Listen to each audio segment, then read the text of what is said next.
네, 뉴스타워 오늘도 두 분의 전문가와 함께 주요 이슈들 짚어보겠습니다. 오윤성 순천향대 경찰행정학과 교수 그리고 백성문 변호사 나와 있습니다. 안녕하십니까? 네, 안녕하세요. 네. 자, 먼저 사법농단 의혹과 관련한 사건을 전담할 특별재판부 설치에 대한 얘기를 해보도록 하겠습니다. 이 특별재판부 설치를 놓고 공방이 가열되고 있는데요. 위헌이다 아니다 여러 가지 엇갈린 의견이 나오고 있습니다.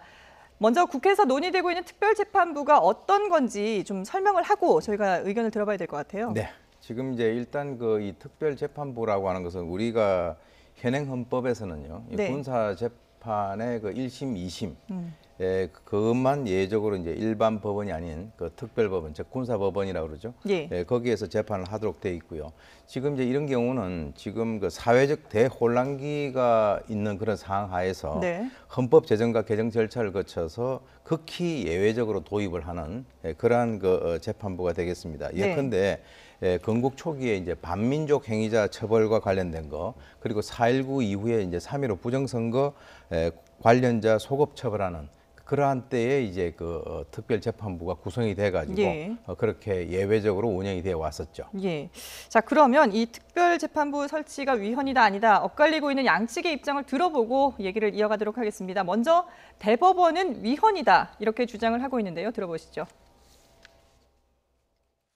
모든 제도는 궁극적으로 제도가 실현하고자 하는 정의, 공정함, 합리적 결론 이런 것을 위해서 존재하는데요.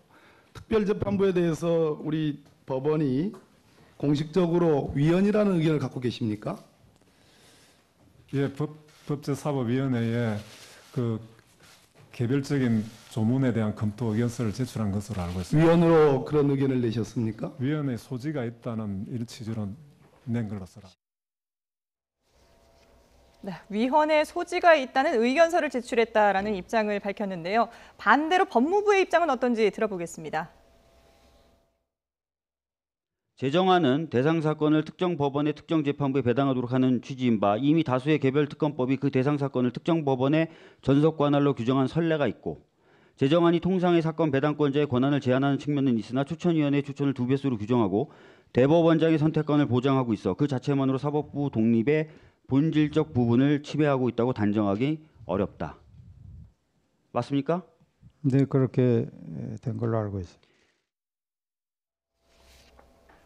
네, 법무부 장관은 짧게 대답을 했습니다만 그 앞에 박주민 의원의 얘기가 사법부 독립의 본질적인 부분을 침해하고 있다고 단정적으로 보기 어렵다라는 의견에 그렇게 생각한다라고 긍정적으로 답변을 했습니다. 자, 양쪽의 입장이 이렇게 팽팽하게 맞서고 있는데 그러면 쟁점별로 조금 더 구체적으로 살펴보도록 하겠습니다. 일단 대법원은 위헌 소지가 있다. 이 특별재판부가 헌법상 근거가 없는 것이다라고 주장을 하고 있는데 어떻게 봐야 될까요? 사실 아까 말씀하셨던 것처럼 헌법에 규정돼 있는 내용은 군사법원을 제외하고는 없습니다. 그건 사실이에요. 근데 이걸 특별법을 제정해서 이제 특별재판부를 설치했던 게 아까 말씀하셨던 반민족 행위자 처벌법을 만들어서 이제 특별재판부를 구성했던 건데 헌법에 근거가 없는 거는 사실입니다. 그러니까 이제 새로운 법을 만들 때 이게 입법부가 사법부의 권한을 침해하는 것인지 여부. 그래서 아까 그 부분을 여쭤봤던 것 같은데요. 사실 이제 가장 큰 문제는 원래 이제 재판에 들어가게 되면 배당이 되는데 추첨이 됩니다. 그래서 판사가 선정이 돼요. 판사가 선정이 되면 그렇게 무작위로 선정된 판사를 기초로 해서 이제 재판을 받아야 되는데 이제 이 위헌이라는 논거를 얘기하는 쪽에서는 헌법에 근거가 없다라는 것 하나에다가 이거는 사실상 처벌을 위한 재판부 아니냐. 그러니까 이게 사실 특별재판부가 논의됐던 게 이 사법농단과 관련해서 영장 다 기각됐죠. 뭐 압수수색 영장도 다 기각하죠. 그러니까 수사를 제대로 하지 못하고 결국 제19 감싸기 아니냐라는 그 문제 때문에 여기 특별재판부까지 오게 됐는데 이제 그런 문제 때문에 이제 특별재판부를 설치하더라도 그럼 특별재판부는 사실상 무조건 예를 들어서 특별영장 전담 판사가 있으면 영장 안 내주겠습니까? 무조건 다 내주겠죠. 그리고 특별재판부에서 무죄가 나오겠습니까? 그러니까 사실상 유죄를 확정해놓고 진행하는 재판이기 때문에 이거는 공정성을 담보하기 어렵다. 이런 측면이 이제 위헌 의견의 주된 내용인 것 같습니다. 예, 조금 더 이제 구체적으로 살펴보면 일단 헌법상 근거가 없다라고 얘기를 하고 있습니다만은 박지원 의원 같은 경우에는 사실 특검도 그 당시에는 처음 얘기가 나왔을 당시에는 이게 헌법에 위배된다 그런 주장을 했었거든요. 근데 사실상 검찰이 이 국민들의 어떤 신뢰를 잃어버렸기 때문에 검찰을 위해서 만들어진 게 특검제도 아니냐. 그런 똑같은 논리를 본다면 현재 재판부, 사법부가 국민의 신뢰를 잃은 부분이 있기 때문에 특별재판부를 설치를 할 수 있다. 이런 입장을 밝혔거든요. 그런 부분에 본다면은 특별재판부가 과연 위헌이냐 이런 부분에 대해서 또 좀 논란이 있을 수 있을 것 같은데요. 예, 그 이제 사실 뭐 양쪽의 입장이 다 다른 것이고 예. 사실 이제 이것이 왜 문제가 됐냐 그러면 최초에 그 양승태 사법부에 이제 사법농단 의혹이 있을 때 예. 그 당시에 이제 검찰에서 수사를 착수를 하고 난 이후에 영장 기각률이 한 90% 가까이 됐었거든요. 이제 그렇기 때문에 과연 이게 제19 감사기가 아니냐라고 하는 그런 여러 가지 여론이 이제 있는 그 가운데서 네.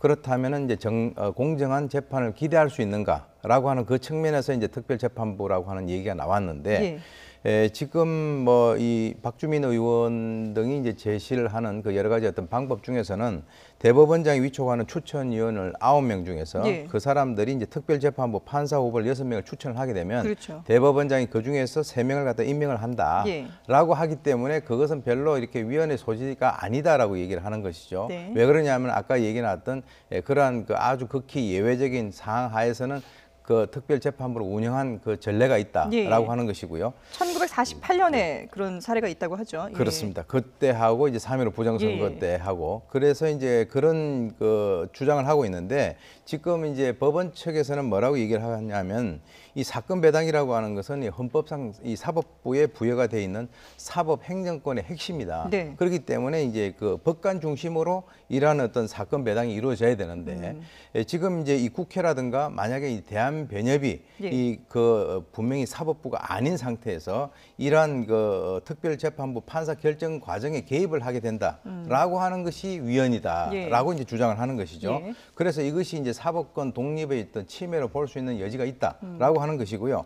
설사 이제 특별재판부가 시행이 된다 하더라도 네. 이 피고인들이 헌법재판소에 야 이거 위헌 그 판단 여부를 만약에 요청을 할 때는 이 재판 절차가 장기적으로 정지가 될 수 있다라고 하는 거. 예. 그다음에 또 하나는 지금 이제 공정성 시비가 발생을 했을 때는 현재 재판부를 다시 재배당하는 것과 같은 현재 법원 시스템만으로도 충분히 그것을 해결할 수 있는데 예. 왜 이렇게 특별 재판부를 만들어야 되느냐라고 하는 그런 그 입장을 갖다가 제시를 하고 있는 것이죠. 예. 앞서 그래픽에도 나왔습니다마는 사건 배당에 국회가 개입하는 것은 이 사법권의 독립을 침해하는 것이다라는 네. 주장을 하고 있거든요. 대법원 네. 측에서는. 네. 그러니까 아까 백 변호사님도 말씀을 하셨지만 이 사건 배당 같은 경우에는 이제 무작위로 이렇게 네. 배당이 되는데 그걸 국회가 임의로 특정 사안에 대해서 어떤 판사를 지정을 한다면 그거야말로 사법권의 독립을 침해하는 게 네. 아니냐라는 그런 이제 주장을 하셨거든요. 사실 지금 대법원의 가장 주요한 입장이 그 부분입니다. 예. 지금 말씀하셨던 것처럼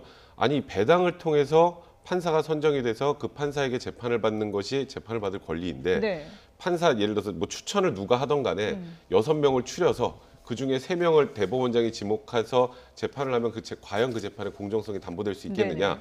그리고 조금 전에 아까 언급을 하셨는데요. 지금 박주민 의원부터 이제 의원들이 이제 특별재판부 설치에 찬성하는 의원들이 네. 가장 이제 문제 제기를 하는 게 뭐냐면 아니 지금 법원에 그 양승태 대법원장 시절에 이 사법농단 관련돼 있는 판사들이 얼마나 많은데 그렇죠. 그 사람들이 배당돼서 재판을 하면 이게 과연 유죄가 나오겠느냐. 예. 이건 당연히 무죄 나오는 거니까 이거는 문제가 있다라고 해서 특별재판부 설치를 요구하는데 네. 이 대법원 입장은 이거예요. 아니 그래서 만약에 재판부 배당이 됐는데 관련자가 그 재판 배당된 판사가 있으면 회피하면 되는 거 아니냐. 네. 법원 회피, 기피, 제척 이런 제도가 있기 때문에 그렇게 해서 다른 판사가 와서 재판할 수도 있는데 예. 굳이 6명을 딱 찍어서 재판을 해야 하는 것 자체는 이건 사법권 독립을 굉장히 침해하는 것이라고 하는 거고요. 예. 아까 언급하셨던 것 제가 또 하나만 설명을 드리면 제일 큰 문제가 저는 이거라고 생각을 해요. 이게 위헌인지 합헌인지는 각각의 의견이 개별적으로 있을 수 있지만 네.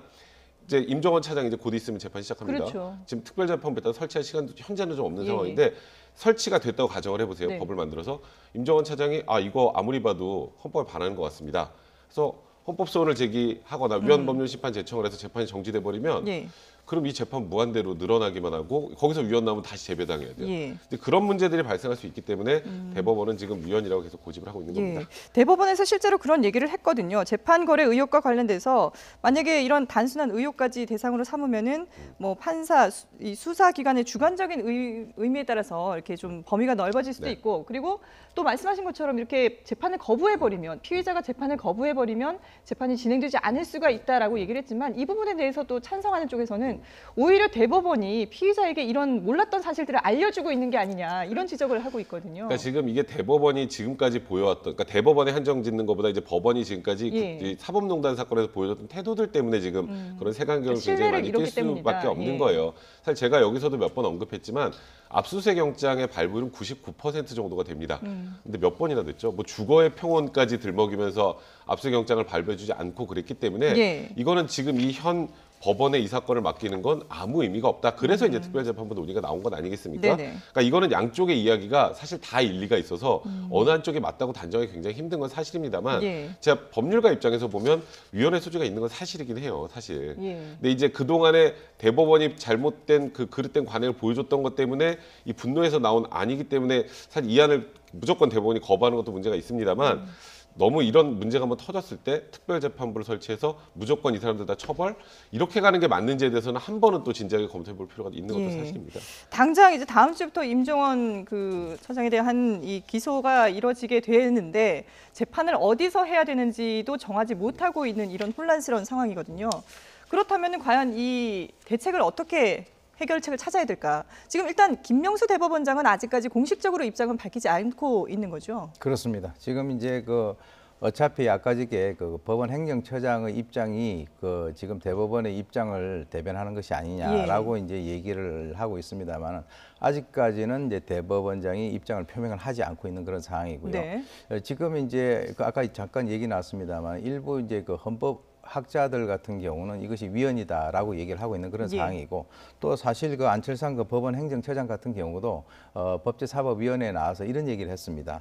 이 사법부에 대한 국민 불신은 본인들이 충분히 인식을 하고 있다라고 얘기를 했고요. 그래서 그것으로 인해서 신뢰가 상당히 떨어진 것도 지금 현재 대법원 측에서 이제 인정을 하고 있는 그런 네. 상황입니다. 그런데 뭐라고 얘기하냐면 이 특별재판부가 이 선한 방법이 아니다. 그러니까 이제 그 악도 선한 방법으로 해결을 해야 된다.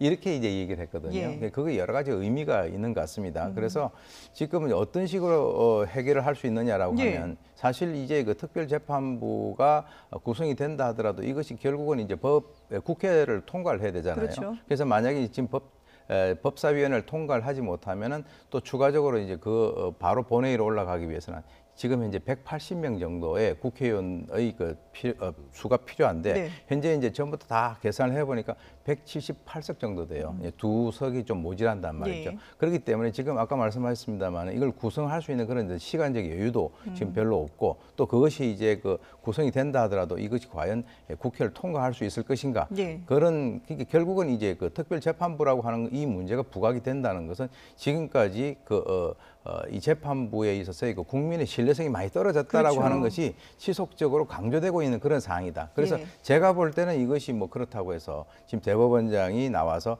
이것을 뭐 수용하겠다, 하지 않겠다 이런 명확한 그 입장은 밝히지 않을 가능성이 있지 않느냐라고 생각이 그만큼 됩니다. 입장을 밝히기가 어려운 어려운 그런 상황이죠. 상황이다라는 네, 그렇죠. 판단이신 것 같은데요.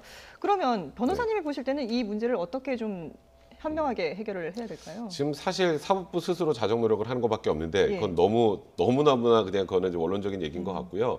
사실 그간에 보여줬던 사법부의 잘못된 행태들, 압수수색 영장 계속 기각하고 네네. 구속영장도 다 기각하고 임종원 차장 빼고 대부분 다 기각되지 않았습니까? 그렇죠. 그런 문제 때문에 불거진 것이기 때문에 사법부 스스로 그 회복을 하지 못하면 사실 앞으로 무슨 문제만 터질 때마다 특별재판법 설치해야 돼요. 네. 그건 정말 바람직하지 않은 방법이긴 합니다. 예. 근데 지금 사실 특별재판부는 현실적으로 설치가 되기 좀 어려운 게 임종원 차장 당장 다음 주도 재판을 해야 네네네. 되는데 배당해야 되잖아요. 그렇죠. 그 특별재판부 설치될 때까지 계속 구속시켜 놓을 겁니까? 근데 그렇기 때문에 지금 자유한국당에서 반대하고 있는 이상 현실적으로 통과가 어렵다면 네. 대법원 스스로도 우리 국민들이 지금 얼마나 재판부를 불신하고 있는지 좀 인식을 하고 예. 이게 제 식구 감싸기가 아니라 정말 모든 범죄자와 동일하게 판단해서 재판을 하는 그런 것을 보여줘야 되지 않을까. 사실 저는 현실적으로 지금 특별재판부 설치는 시기상으로도 분명히 좀 한계가 있다. 그래서 어쩔 수 없긴 한지, 예, 예. 그러니까 현실적으로 설치가 어렵다면 결국은 법원은 스스로 해서 자정하는 것밖에 현실적으로는 방법이 없다고 봐야 될 것 같습니다. 현실적으로 이 특별재판부 설치가 어렵다는 현실을 감안했을 때 네. 법원에서 우리를 한 번 더 믿어달라 이렇게 좀 진정성을 보일 수 있는 그런 어떤 입장이 나오는 것도 해결책이 아닐까라는 생각도 듭니다.